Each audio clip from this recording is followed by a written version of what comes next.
मोहन नाम का व्यक्ति अपने 25 वर्ष के बेटे के साथ ट्रेन पर चढ़ा। बेटे रवि ने अपने पिता से जिद करते हुए कहा कि उसे ट्रेन के विंडो सीट पर ही बैठना है। वह बच्चों की तरह जिद करने लगा।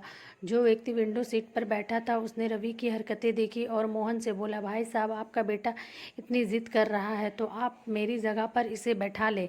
इतनी जिद के बाद रवि को विंडो सीट मिल ही गई। अब वह खिड़की के बाहर देखते हुए आनंद ले रहा था। उस बोगी में बहुत सारे लोग बैठे हुए थे। रवि के ठीक सामने एक औरत भी थी जो रवि को बड़े ध्यान से देखे जा रही थी, क्योंकि रवि अजीब अजीब हरकतें कर रहा था। जैसे जब भी ट्रेन चलती तब रवि अपने पिता से जोर से चिल्लाते हुए कहता, पिताजी देखिए तो पेड़ कैसे चल रहे हैं, यहाँ तो बड़े बड़े बिल्डिंग भी चल रहे हैं। ट्रेन जैसे चलती वह ऐसी बातें ही किया करता था।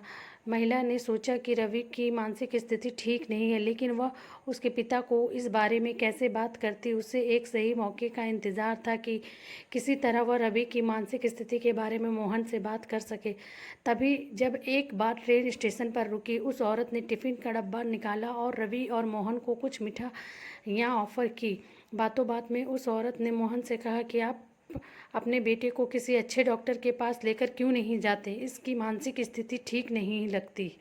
मैं एक अच्छे डॉक्टर को जानती हूँ, यदि आप कहें तो मैं आपको उस डॉक्टर का फ़ोन नंबर दे सकती हूँ। मोहन थोड़ा मुस्कुराया और उस औरत की तरफ देखते हुए बोला, मैडम, मैं अपने बच्चे को अभी डॉक्टर के पास से ही लेकर आ रहा हूँ।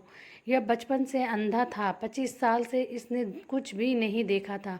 आज इसे नई आँखें मिली हैं। ये दुनिया इसके लिए एकदम नई है, इसलिए ये सब कुछ अपनी नज़रों के सामने नया पाकर अजीब अजीब बातें कर रहा है। महिला मोहन की बातें सुनकर बहुत पछताने लगी।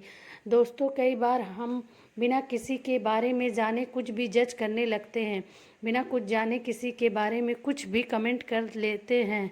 इस कहानी से हमें एक बड़ी सीख मिलती है कि हमें कभी भी किसी को जज करना नहीं चाहिए। किसी व्यक्ति के बारे में पूरी जानकारी के अभाव में कुछ भी गलत कमेंट करना आपकी सबसे बड़ी गलती साबित हो सकती है। हर आदमी के पीछे कोई ना कोई कहानी होती है, इसलिए दूसरों को जज करना बंद करें।